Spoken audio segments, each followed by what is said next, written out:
नमस्कार दोस्तों, स्वागत है आपका अपने YouTube channel Veeru Dwivedi education hub पर। उम्मीद करता हूं कि आप बेहतर होंगे, आपका परिवार पूर्ण रूप से स्वस्थ, खुशहाल और मस्त होगा डियर।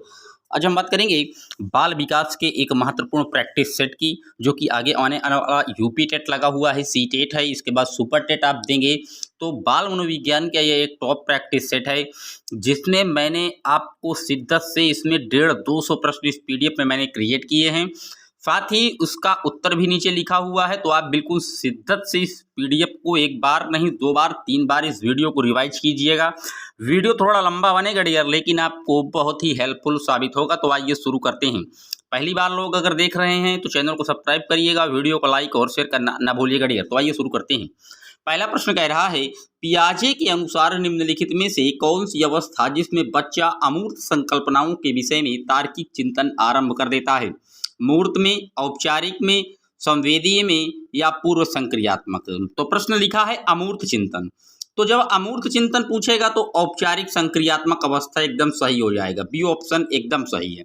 अब अगर पूछ ले कि औपचारिक की स्टेज की उम्र कितने से कितने बालकों के लिए होती है, तो डियर ये होती है क्या 11 से ऊपर के बालकों के लिए। अगर मूर्त पूछता है तो ये 7 से 11, संवेदी 0 से 2, और जो ये पूर्व संक्रियात्मक आप देख रहे हैं ये 2 से 7 होती है। और पियाजे जो है स्विट्जरलैंड के महान मनोवैज्ञानिक थे, और इन्होंने जो प्रयोग किया था वो संज्ञानात्मक विकास का प्रयोग किया, और सेल्फ अपने ही बच्चों पर इन्होंने सारे प्रयोग कर डाले थे। तो नोट कर लीजिएगा। आइए चलते हैं अपने अगले प्रश्न की ओर। अगला प्रश्न कह रहा है, बच्चों में बौद्धिक विकास की 4 विशिष्ट अवस्थाओं की पहचान की गई थी। तो जो 4 विशिष्ट अवस्थाएं अभी मैंने आपको ऊपर वाले प्रश्न बताई थी, और ये बताया है किसने? पियाजे महोदय ने। इसका डी ऑप्शन एकदम करेक्ट है। पियाजे द्वारा ये 4 विशिष्ट अवस्थाएं प्रतिपादित की गई हैं। विकास कभी ना समाप्त होने वाली प्रक्रिया है, या विचार किससे संबंधित है? अंतः संबंध का सिद्धांत, निरंतरता, एकीकरण या अंतः क्रिया का सिद्धांत? तो विकास जो कभी ना समाप्त होने वाली प्रक्रिया है डियर, ये निरंतरता का सिद्धांत है। विकास जो है पूरे जीवन काल में चलता ही रहता है। ये गर्भावस्था से लेकर मृत्यु उपरांत तक विकास निरंतर सतत चलता रहता है डियर। तो इसका बी ऑप्शन एकदम करेक्ट है। पिछले बार 2019 के यूपी टेट में ये प्रश्न पूछा गया था, तो इसकी संभावना प्रबल बनती है कि इस बार की यूपी टेट या सुपर टेट में ये प्रश्न आपको देखने को मिल सकता है डियर। बात करते हैं अपने अगले प्रश्न की। वह अवस्था जब बच्चा तार्किक रूप से वस्तुओं व घटनाओं के विषय में चिंतन प्रारंभ कर देता है, तो कौन सी अवस्था है? बच्चा क्या कर रहा है? तार्किक रूप से सोच रहा है।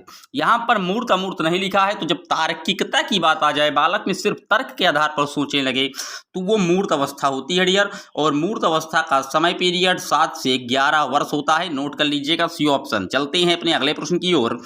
निम्न कक्षाओं में खेल विधि आधारित है। खेल विधि जब आप छोटे बालकों में देख रहे हैं, आपका बालक जो है 1-2 में पढ़ रहा है, एक तरीके से प्री प्राइमरी एजुकेशन ले रहा है, तो वो खेल विधि कैसी आधारित होती है? तो वो आधारित होती है विकास के वृद्धि और मनोवैज्ञानिक सिद्धांत पर। सी ऑप्शन एकदम करेक्ट है डियर। चलते हैं अपने अगले प्रश्न की ओर। अगला प्रश्न कह रहा है, निम्नलिखित में से किस अवस्था में बच्चे अपने समवयस्क समूह के सक्रिय सदस्य बन जाते हैं? तो समवयस्क यानी कि साथियों के प्रति प्रेम, तीव्र लगाव हो जाता है डियर, और सक्रियता की भूमिका आ जाती है। तो ये सारे लक्षण किशोरावस्था के हैं। किशोरावस्था को संघर्ष, तनाव तथा तूफान की अवस्था स्टैनले हॉल ने कहा था। लेकिन अगर पूछ ले कि कठिन काल किसने कहा था किशोरावस्था को, तो आप जो है प्रयोजन योजनावाद के जनक किलपैट्रिक का नाम नोट कर लीजिएगा। किलपैट्रिक ने किशोरावस्था को कठिन काल कहा था। नोट रखिएगा डियर। चलते हैं अपने अगले प्रश्न की ओर। अगला प्रश्न कह रहा है, बच्चे के संज्ञानात्मक विकास को सबसे अच्छे तरीके से कहाँ परिभाषित किया जाता है? तो बच्चे का संज्ञानात्मक विकास अगर आपको जो है इम्प्रूव करना है, उसमें सुधार करना है, तो सबसे अच्छा आप कर पाएंगे विद्यालय और कक्षा में। बी ऑप्शन एकदम करेक्ट है। विद्यालय में जब बच्चा जाएगा तो वहाँ की विभिन्न जो परिस्थितियों से सीखेगा, प्रत्यक्ष अनुभव के आधार पर प्रकृति में प्रदत्त शिक्षा जब वो लेगा, तो वो ज़्यादा अच्छे तरीके से अपने माइंड एंड कॉन्सेप्ट, अपने बौद्धिक विकास को जो है वो अग्रणी कर पाएगा डियर। तो बी ऑप्शन एकदम करेक्ट है। चलते हैं प्रश्न नंबर 8 की ओर। अगला प्रश्न कह रहा है, निम्न में से कौन पियाजे के अनुसार बौद्धिक विकास का निर्धारक तत्व नहीं है? तो बौद्धिक विकास का निर्धारक तत्व इसमें सामाजिक संचरण नहीं है, ए ऑप्शन में जो लिखा है, क्योंकि पियाजे ने सामाजिकता को महत्व नहीं दिया। अगर पूछ लेता कि लेओ वाइगोत्स्की ने किसको महत्व दिया है, अगर यहाँ पियाजे की जगह लेओ वाइगोत्स्की होता तो ऑप्शन ए सही हो जाता। सामाजिकता की बात लेओ वाइगोत्स्की ने की थी, लेकिन पियाजे ने अपने बौद्धिक विकास में समाज की कोई भी भूमिका को महत्वपूर्ण नहीं माना है डियर। तो इसका ए ऑप्शन एकदम करेक्ट है। प्रश्न को आप देख लीजिएगा। चौरे ऑप्शन में नहीं पढ़ रहा हूँ, अगर पढ़ूंगा टाइम ज़्यादा लग जाएगा, और ऑप्शन बिल्कुल क्लियर एकदम फील किए हुए हैं, आप देख लीजिएगा। कायदे से मैं चलते हुए आपको उत्तर बताते हुए समझाने का प्रयास करता हूँ डियर। बालकों की सोच अमूर्तता की अपेक्षा मूर्त अनुभव एवं प्रत्यय से होती है। तो प्रश्न में मूर्त की बात आ गई। मैंने अभी आपको बताया कि जहां मूर्त दिखे तो आप 7 से 11 या 12 वर्ष मार दीजिएगा, और पहले ही ऑप्शन में 7 से 12 वर्ष लिखा हुआ है, और यही इसका एकदम करेक्ट जवाब है डियर।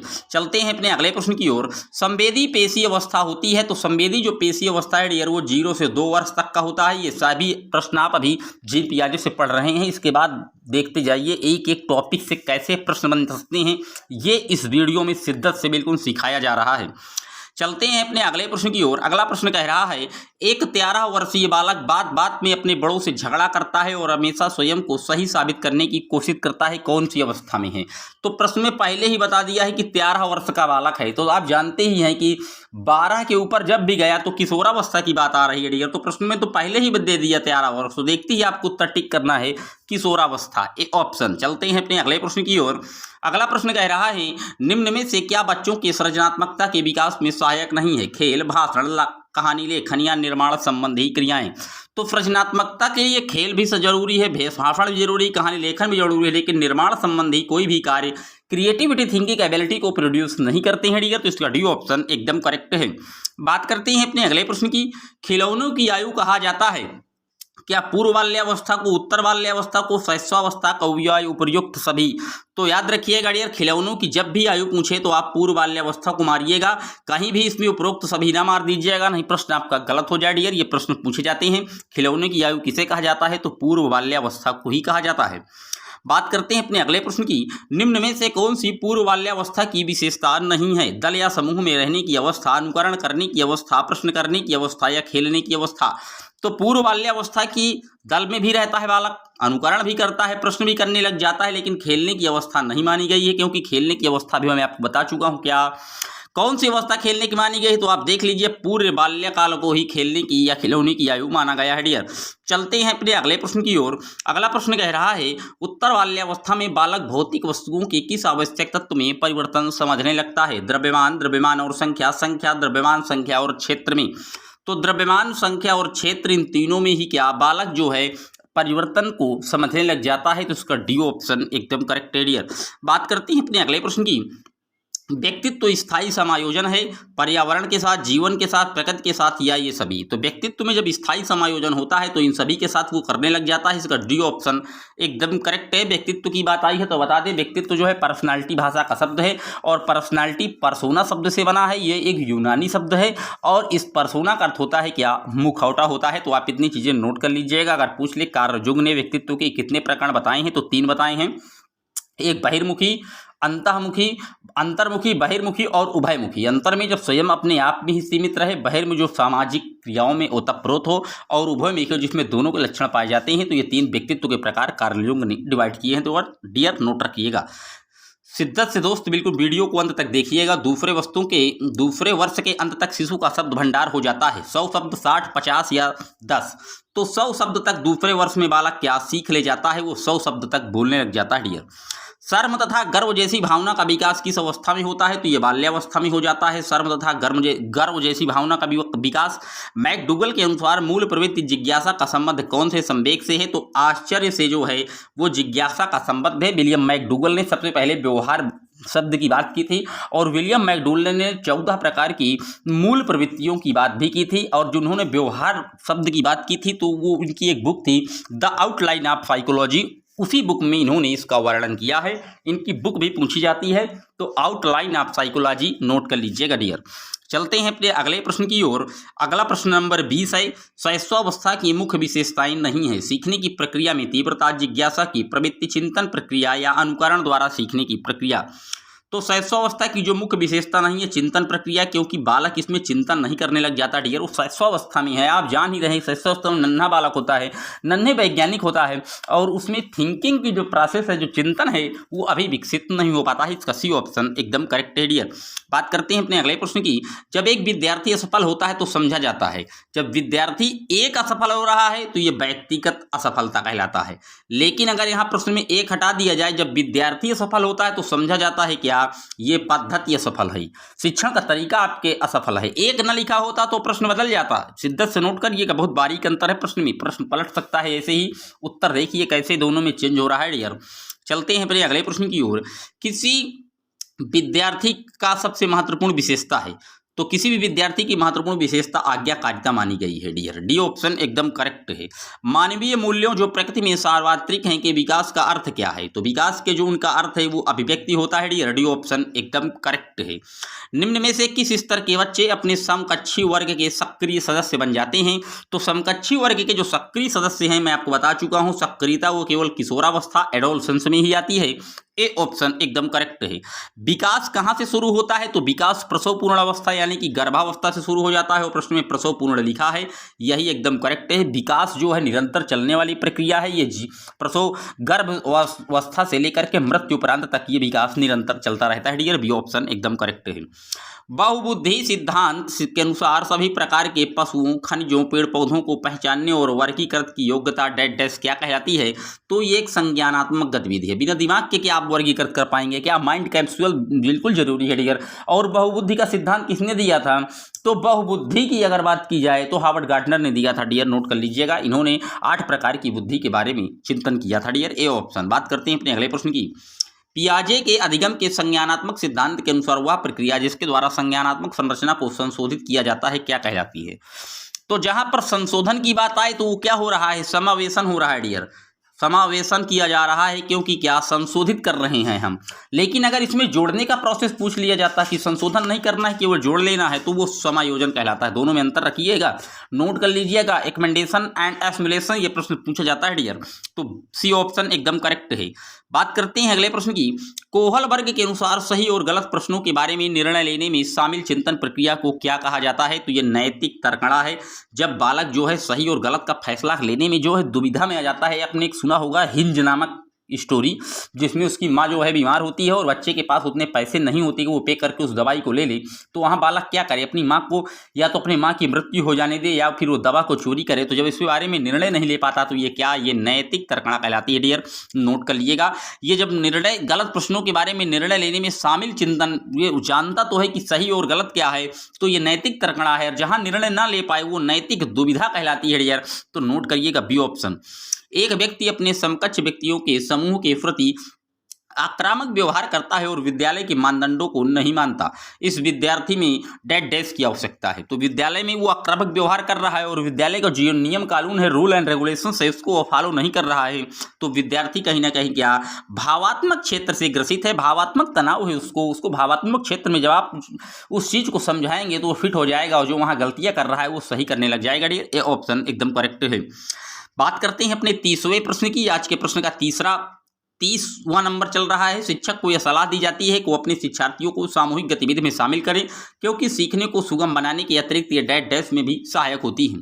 तो शिक्षक को सलाह दी जाती है कि वो सामूहिक गतिविधि में शामिल हो उसका छात्र। तो ये किस लिए, सामाजिकरण। जब आप समूह में रहेंगे तो क्या आपका डेवलप्ड होगा, सामाजिकरण ही तो डेवलप्ड होगा। जब आप समाज में घुल मिलकर रहेंगे, सामाजिकता से परिपूर्ण ओजस्वी होकर बातचीतें करेंगे, समाज में मिलनसार रहेंगे, तो सामाजिकता का जो है आपके अंदर क्या कूट कूट करके विद्यमान होगी, इसलिए सामाजिकरण का विकास होगा। बी ऑप्शन एकदम करेक्ट है। सीमा हर पाठ को बहुत जल्दी सीख लेती है जबकि लीना उसे सीखने में ज़्यादा समय लेती है। तो ये क्या, ये इंडिविजुअल डिफरेंसेस डियर, यानी कि क्या व्यक्तिगत विभिन्नता की बात कर रहा है। व्यक्तिगत सिद्धांत है, ये व्यक्तिगत विभिन्नता है। इसका ए ऑप्शन एकदम करेक्ट है, इंडिविजुअल डिफरेंसेस है। अगर पूछ कि व्यक्तिगत विभिन्नता की बात सबसे पहले किसने की थी, तो व्यक्तिगत विभिन्नता की बात सबसे पहले की थी सुजनन शास्त्र के जनक फ्रांसिस गाल्टन महोदय ने किया था। ए ऑप्शन एकदम करेक्ट है। निम्नलिखित में से डैश के अतिरिक्त सभी वातावरणीय कारक विकास को आकार देते हैं। तो शारीरिक गठन से कोई विकास के आकार में कोई फर्क नहीं पड़ता, बाकी पौष्टिक की गुणवत्ता भी होती है, संस्कृति भी होती है और शिक्षा की गुणवत्ता भी जो है क्या वातावरणीय कारक के विकास में महत्वपूर्ण योगदान देते हैं डियर, नोट कर लीजिएगा। एक अच्छी पाठ्य पुस्तक बचाती है, तो ये लैंगिक पूर्वाग्रह से बचाती है। उसमें आप जानते हैं कि लड़का लड़की का जहाँ पक्षपात हो कि ये लड़का बहुत अच्छा है, ये लड़की बहुत अच्छी है, तो ये क्या, ये लैंगिक पूर्वाग्रह को दर्शाता है और हमें समाज में लैंगिक पूर्वाग्रह को उखाड़ फेंकना है डियर, जेंडर बायस को फैलने नहीं देना है। इसका सी ऑप्शन एकदम करेक्ट है डियर। चलते हैं अपने अगले प्रश्न की ओर। पियाजे के अनुसार संज्ञानात्मक विकास के किस चरण पर बच्चे में वस्तु स्थायित्व आ जाता है, तो ये प्रश्न अगर सीटीईटी में पूछा जाता है तो वस्तु स्थायित्व ये मानता है कि आप पूर्व संक्रियात्मकता को, डी ऑप्शन को। लेकिन अगर यही प्रश्न यूपी टेट में पूछता है तो वो मानता है क्या, संवेदी प्रेरक चरण को। नोट करिएगा, अगर टेट में पूछे तो संवेदी पेशी अवस्था मारिएगा और सीटेट में पूछे तो पूर्व संक्रियात्मक अवस्था मारिएगा। यह वस्तु स्थायित्व का गुण का अलग अलग कॉन्सेप्ट है, ये नोट कर लीजिएगा। बात करते हैं अपने अगले प्रश्न की। विकास के परिप्रेक्ष्य में समय के साथ होने वाले परिवर्तन में क्या शामिल है, तो रूप, दर, अनुक्रम, ये तीनों ही चीजें शामिल हैं, यानी कि उपर्युक्त सभी एकदम सही है, डी ऑप्शन नोट कर लीजिएगा। बात करते हैं अपने अगले प्रश्न की। वह विचारात्मक प्रक्रिया जिसमें नूतन, वास्तविक तथा उपयोगी अवधारणाओं का प्रस्तुतिकरण निहित हो कही जाती है रचनात्मकता, अभिनव, बुद्धिमत्ता या नव विचार। तो जहां रचनात्मकता दिखे एकदम सही है। क्रिएटिविटी आप जानते ही हैं कि रचनात्मकता, क्रिएटिविटी यानी कि अपसारी चिंतन को हम ज्यादा महत्व देते हैं, इसका ए ऑप्शन एकदम करेक्ट है डियर। बात करते हैं अपने अगले प्रश्न की। माता पिता के वंशजों में स्थानांतरित होने वाले लक्षणों को क्या कहते हैं, तो ये आनुवंशिकता है। आप जानते ही हैं कि जब हमारे लक्षण है वो हमारे पूर्वजों से प्राप्त हुए हैं और जो हमारे लक्षण है वो हमारे पीढ़ी दर पीढ़ी बच्चों में जाएंगे। पीढ़ी दर पीढ़ी स्थानांतरण ही क्या, आनुवंशिकता है। और आनुवंशिकी के जनक ग्रीगर जॉन मेंडल को माना जाता है, जिन्होंने मटर के पौधे पर इसका प्रयोग किया था डियर। तो सी ऑप्शन एकदम करेक्ट है, नोट कर लीजिएगा। बात करते हैं अपने अगले प्रश्न की। बुद्धि का कौन सा सिद्धांत सामान्य बुद्धि जी और विशिष्ट एस की उपस्थिति का समर्थन करता है, तो यह स्पीयरमैन का द्विखंड सिद्धांत है और स्पीयरमैन ने ही दो जी और एस बुद्धि की बात की थी डियर, नोट कर लीजिएगा। इसका सी ऑप्शन एकदम करेक्ट है। प्रतिबिंब, अवधारणा, प्रतीक एवं संकेत, भाषा, शारीरिक क्रिया और मानसिक क्रिया अंतर्निहित हैं अनुकूलन, प्रेरक पेशी विकास में, समस्या समाधान में या विचारात्मक प्रतिक्रिया में। तो ये विचारात्मक प्रक्रिया में जो है अंतर्निहित है यह प्रोसेस, इसका डी ऑप्शन एकदम करेक्ट है। सीखने की परिघटना में कौन आवश्यक घटक नहीं है, तो सीखने की परिघटना में शिक्षक कोई आवश्यक घटक नहीं है, बल्कि अधिगमकर्ता होना चाहिए। आंतरिक व्यवस्था भी जब उसकी सही होगी तभी तो वो सीख पाएगा, और जब वो इंटरनली मोटिवेट होगा यानी प्रेरक तत्व भी होगा तभी वो चीज़ों को सीख पाएगा। तो इसका जो डी ऑप्शन है वो एकदम करेक्ट है डियर। बात करते हैं अपने अगले प्रश्न की। निम्नलिखित में से कौन सा सिद्धांत यह दर्शाता है कि अपेक्षिक व्यवहार के सन्निकट सकारात्मक प्रतिक्रिया तथा पुनर्वलन के फलस्वरूप व्यवहारात्मक विकास किया जा सकता है। तो ये जो है ये ऑपरेट अनुबंधन का है, यानी कि अनुबंधन का सिद्धांत ऑपरेट अनुबंधन ये पावलोव द्वारा दिया गया था। सी ऑप्शन एकदम करेक्ट है। पावलोव जो कि रूस के महान मनोवैज्ञानिक थे और इन्हें जो है 1904 में नोबेल पुरस्कार से भी सम्मानित किया गया था। इन्होंने अपना प्रयोग कुत्ते पर किया था डिगर, नोट कर लीजिएगा इसका सी ऑप्शन।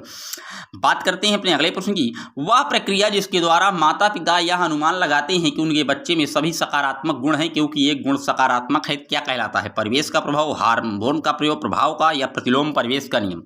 तो डियर ये जो होता है परिवेश का प्रभाव है। परिवेश के द्वारा ही माता पिता ये अनुमान लगाते हैं कि उनके बच्चों में क्या सभी जो है पॉजिटिव लेवल के गुण क्रिएटिविटी है, इसलिए इसका ए ऑप्शन एकदम करेक्ट है।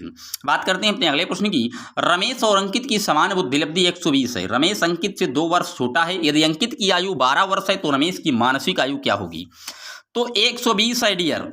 रमेश और अंकित की समान बुद्धिलब्धि है 120, तो रमेश अंकित से 2 वर्ष छोटा है। यदि अंकित की आयु जो है 12 वर्ष है तो रमेश की मानसिक आयु भी क्या होगी? 12 ही वर्ष हो जाएगी डियर। इसका एक सूत्र होता है मानसिक आयु बटा वास्तविक आयु गुणे 100। इस सूत्र से जब आप काटेंगे तो 12 आंसर आ जाएगा डियर। निम्न में से कौन सा असतत चर का उदाहरण नहीं है? आयु, लिंग, वैवाहिक या आवासीय स्थान। तो असतत चर आयु नहीं होती डियर, क्योंकि आयु आप देखते हैं ये चलती रहती है, चरावस्थाएं बदलती रहती है। आज आप 12 साल के हैं, कल आप 13 के होंगे, 14 के होंगे, ऐसे ही सत्र चलता रहता है। तो ये चर अवस्था का उदाहरण है डियर। ए ऑप्शन एकदम करेक्ट है, नोट कर लीजिएगा। छात्र की प्रयोगात्मक दक्षता के आकलन का यथोचित रूप है साक्षात्कार, अवलोकन, प्रश्नावली या लिखित परीक्षा। तो छात्र का जो प्रयोग आप लेते हैं, प्रयोगात्मक आप जानते हैं कि जब प्रैक्टिकल इत्यादि कराया जाता है तो वो क्या होता है, तो वो उसके अवलोकन पर आधारित होता है डियर। बी ऑप्शन एकदम करेक्ट है। इंटरव्यू जो होता है वो साक्षात्कार पर आधारित होता है, लेकिन प्रयोगात्मक दक्षता वो अवलोकन पर आधारित होती है डियर। बी ऑप्शन एकदम करेक्ट है। बात करते हैं अपने अगले प्रश्न की। कक्षा नायक द्वारा प्रयुक्त मूल्यांकन का प्रकार अनुदेशन के समय सीखने के विकास में किया जाता है, क्या कहलाता है? नैदानिक, फॉर्मेटिव, प्लेसमेंट, संकलित या कौन सा मूल्यांकन है डियर? तो ये फॉर्मेटिव मूल्यांकन होता है डियर। बी ऑप्शन एकदम करेक्ट है, नोट कर लीजिएगा। चलते हैं अपने अगले प्रश्न की ओर। किसी बालक के मानसिक रूप से अस्वस्थ होने का कारण है परिवार का वातावरण, बिल्कुल सही है। कक्षा का वातावरण ये भी हो सकता है, पास पड़ोस का वातावरण ये भी हो सकता है, यानी कि ये तीनों ही बातें सही हो पर सभी बालक के मानसिक रूप से अस्वस्थ होने का रीजन हो सकता है डियर। बात करते हैं अपने अगले प्रश्न की। निम्न में से कौन सी संस्था सामाजिक परंपराओं के हस्तांतरण में सबसे अधिक योगदान करती है? तो सामाजिकता का पाठ बालक परिवार से ही सीखता है और परिवार ही बालक में सबसे ज्यादा जो है सामाजिकता का हस्तांतरण करने के लिए योगदान मानी जाती है, उत्तरदायी मानी जाती है। और सामाजिकता का विकास बालक में सबसे पहले अपने माता पिता और परिवार से ही आता है। इसका ए ऑप्शन एकदम करेक्ट है डियर, नोट कर लीजिएगा। बात करते हैं अपने अगले प्रश्न की। पियाजे के अनुसार मूर्त संक्रियात्मकता का स्तर किस अवस्था में घटित होता है? तो मूर्त लिखा है, मैं आपको बता चुका हूं, मूर्त जहां दिखे 7 से 11 मार दीजिएगा, अमूर्त दिखे 11 से ऊपर मारना है डियर। बालक में अपराधी प्रवृत्ति के विकसित होने का मुख्य कारण क्या है? तो परिवार का वातावरण, जैसा वातावरण होगा वैसा ही बालक अपने आप को एब्जॉर्व कर लेगा, उसी के अनुसार वो अपना समायोजन कर लेता है डियर। ए ऑप्शन एकदम करेक्ट है। 50 प्रश्न पूरे हो गए। बढ़ते हैं अपने 51 प्रश्न की ओर। बुद्धि के बहुकारक सिद्धांत का प्रतिपादक, तो बहुकारक आए तो थार्डाइक और बहुबुद्धि आए तो हार्वर्ड गार्डनर, नोट कर लीजिएगा। इसे हम बहुप्रज्ञा का सिद्धांत भी कहते हैं, क्योंकि बुद्धि को प्रज्ञा के नाम से भी जाना जाता है डियर। उपनयन संस्कार किस काल में किया जाता था? तो उपनयन संस्कार जो है डियर ये वैदिक काल में किया जाता था, नोट कर लीजिएगा। बात करते हैं अपने अगले प्रश्न की। बच्चों की सीखने की प्रक्रिया में माता पिता को भूमिका निभानी चाहिए, तो सीधे अग्रोन्मुखी भूमिका निभानी चाहिए। माता पिता को आगे रहना चाहिए अपने बालकों के विकास के इंप्रूवमेंट के लिए। इसका सी ऑप्शन एकदम करेक्ट है।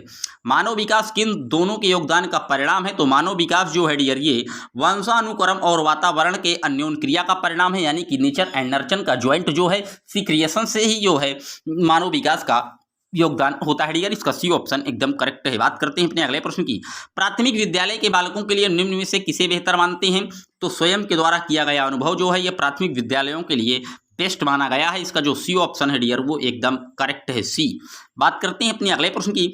जिस प्रक्रिया में व्यक्ति दूसरे के व्यवहार से सीखता है, ना कि प्रत्यक्ष अनुभव से, क्या कहा जाता है? तो प्रत्यक्ष अनुभव से नहीं सीख रहा है, बल्कि वो समाज में किसी को देखकर सीख रहा है, तो ये डियर सामाजिक अनुभव अधिगम के अंतर्गत आता है। ए ऑप्शन एकदम करेक्ट है।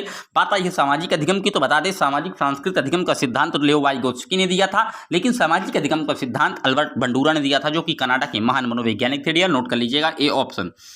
चलते हैं अपने अगले प्रश्न की ओर। कौन सा सिद्धांत व्यक्त करता है कि मानव मस्तिष्क एक बड़ी बर्फ के चट्टान के समान है, जो कि अधिकांशतः छिपी रहती है? उसके चेतन के 3 स्तर बताए हैं। तो ये मनोविश्लेषणात्मक सिद्धांत है, जो कि सिगमंड फ्राइड ने बताया था। ईगो और सुपर ईगो, इन्होंने 3 स्तर बताए थे डियर, तो इसका सी ऑप्शन एकदम करेक्ट है, नोट कर लीजिएगा। अवधारणाओं का विकास मुख्य रूप से हिस्सा है, तो अवधारणात्मकों का जो विकास है वो मुख्य रूप से बौद्धिक विकास का हिस्सा माना गया है। माइंड कैप्सूल है डियर। ए ऑप्शन एकदम करेक्ट है डियर। बात करते हैं अपने अगले प्रश्न की। व्यक्तिगत शिक्षार्थी एक दूसरे से डैश में भिन्न होते हैं, तो ये विकास की दर में भिन्न होते हैं डियर। ए ऑप्शन एकदम करेक्ट है।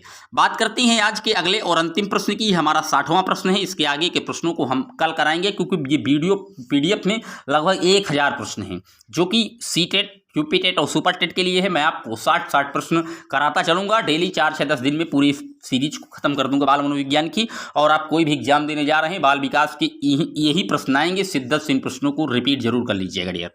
बात करते हैं आज के अगले और अंतिम प्रश्न की। बच्चों का मूल्यांकन होना चाहिए, तो सतत और व्यापक द्वारा जो है बच्चों का निरंतर मूल्यांकन होना चाहिए। सीसीई हमारा यही कह रहा है कि बच्चों का जो है सतत और व्यापक मूल्यांकन किया जाना चाहिए। ये थे आज के 60 महत्वपूर्ण प्रश्न। अगर प्रश्न आपको अच्छे लगे हों तो चैनल को सब्सक्राइब कीजिएगा और वीडियो को अपने फ्रेंड सर्कल के साथ जरूर शेयर कीजिएगा। मिलेंगे आपसे जल्द ही एक और वीडियो में, तब तक के लिए जय हिंद, जय भारत। Thanks for watching.